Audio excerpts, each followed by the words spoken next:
flashback Hi မင်္ဂလာပါကျွန်မ flashback လေးပြန်တင်ပေးမယ်နော်အရင်တစ်ခေါက်ကချင်းမိုင် vlog တင်တော့က episode 1မှာကျွန်မ ACU လို့အခန်းပြင်မှာထွက်ထိုင်ခဲ့တာကိုမှတ်မိကြသေးလားမသိဘူးမမှတ်မိရင်တော့ episode 1ကိုတွားကြည့်လိုက်ပါကျေးဇူးတင်ပါတယ်လူကပင်မန်းတာနဲ့အိတ်လိုက်တာတရေနိုးတော့အဲကုန်းရေယိုနေတာကိုအဲ့တော့မှသိရပါတော့ Look at my face. I just slept. I think I just slept around like 2 hours. Yeah, maybe 3 hours. I don't know. And then when I woke up, the AC is leaking. I mean, the AC was leaking.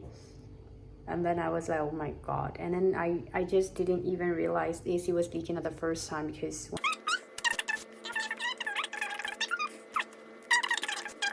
One eternity later. And I'm super hungry, so I need to go somewhere to eat. So as usual, when I came to Chiang Mai, I always used to go there. There's a place called Memories of Chiang Mai, but this time I'm going alone. ဟုတ်ကဲ့ဘိုးလိုတွေမှုတ်ပြီးတော့ပြောသွားတာတော့ကျမစတေလာရဖြစ်ပါတယ်ပြောချင်တာကတော့ခရီးရောက်တာနဲ့ညနေတရေအိတ်လိုက်တာပြီးတော့တရေလဲနိုးလာ AC leak ဖြစ်တာနဲ့နိုးသွားရောအမှနိုးလာပြီဆိုတော့ဘိုက်ကစားပြီလေဘိုက်ကစားပြီဆိုတော့ဘယ်သွားရမှာလဲညာဘက်ဆိုတော့တနေရာပဲရှိရကျမသိရလဲအဲ့တနေရာပဲရှိရတကယ်တော့လေ Memories of Chiang Mai အဲ့မှာကျမတယောက်တည်းဘာတွေလုပ်နေမှန်းလည်းမသိဘူးပောက်ခရရေးလုပ်ပြီးတော့ပဲရီများလိုက်မိတ်ကပ်ကလည်းမပြင်ချင်ဘူးပွားစီနဲ့တကယ်တော့အဲ့ clip တွေက voice over မလုပ်တော့ဘဲနဲ့ဒီတိုင်းပဲထည့်လိုက်တော့မယ်ဆိုပြီးတော့ဒါပေမဲ့ပြောတဲ့ဟာတွေကအိတ်ချင်မှုတူနေဆိုတော့ဘာတွေပြောလို့ပြောနေမှန်းလည်းမသိအဲ့ဒါနဲ့ကိုယ့်အကိုပြောတာကိုမထည့်ချင်တော့တာနဲ့ voice over ပဲလုပ်လိုက်ပါတယ် I will show you my outfit. It looks like a little bit like grammar style, but yeah, look classic though. Memories of Chiang Mai သွားမယ် outfit ကိုလည်းကျမပြပြီးပြီဆိုတော့ရင်ဦးဆုံးမသွားခင်ရေတောက်ပါမယ်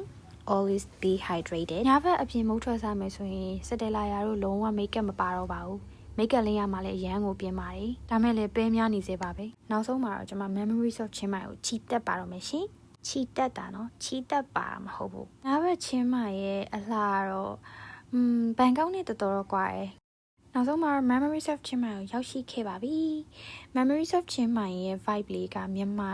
ရက်ကွက်ငယ်လေးတစ်ခုရောက်သွားတယ်လို့ပဲပေါ့နော် Memories of Chiang Mai မှာကအစားအသောက်လေးတွေကတော်တော်ကိုတန့်နေတဲ့မှာပါတယ်ပြီးတော့စားလို့လည်းရန်ကောင်းတယ်အဲ့တုန်းကရင်နွေးပူပူလေးရဲ့ဒံပေါက်ရဲ့အကျော်ရဲ့စားခဲ့ပါတယ်အရန်လေးစားကောင်းပါတယ်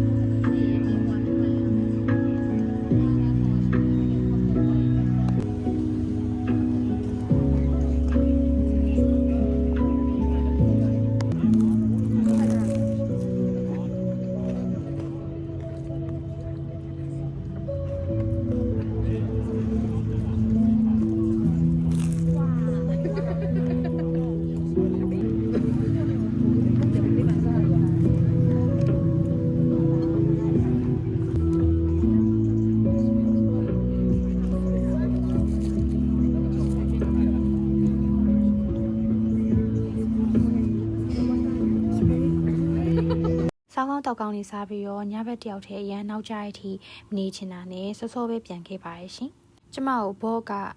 လမ်းတလန်းကျော်မှာချပေးခဲ့လို့ကျမလမ်းလျှောက်ပြီးတော့ဟိုတယ်ကိုလည်းသွားခဲ့ရသေးရဲ့ပေါ့နော်ရီရတာတခုကလေ solo traveling မှုလို့အစားအသောက်ဝေးလန်လန်လေးသွားမွေခြင်းလို့နိုင်မားကတ်အရှိတရဟိုတယ်မှာနေကမှပဲနိုင်မားကတ်က renovation လုပ်နေတယ်ဆိုပြီးတော့ခဏပိတ်သွားရဲပေါ့နော်ရမ်းပျော်ပါတယ် The next day My outfit and the backpack doesn't land so well, I guess, but anyway, I have to go. So this is my outfit. Here's my outfit check. And then backpack. It's so big and so heavy, to be honest, for me. အဲ့တော့ဒီ outfit နဲ့ဘယ်နေရာကိုသွားမလဲဆိုတာကို episode 3မှာစောင့်ကြည့်ပေးကြပါရှင် bye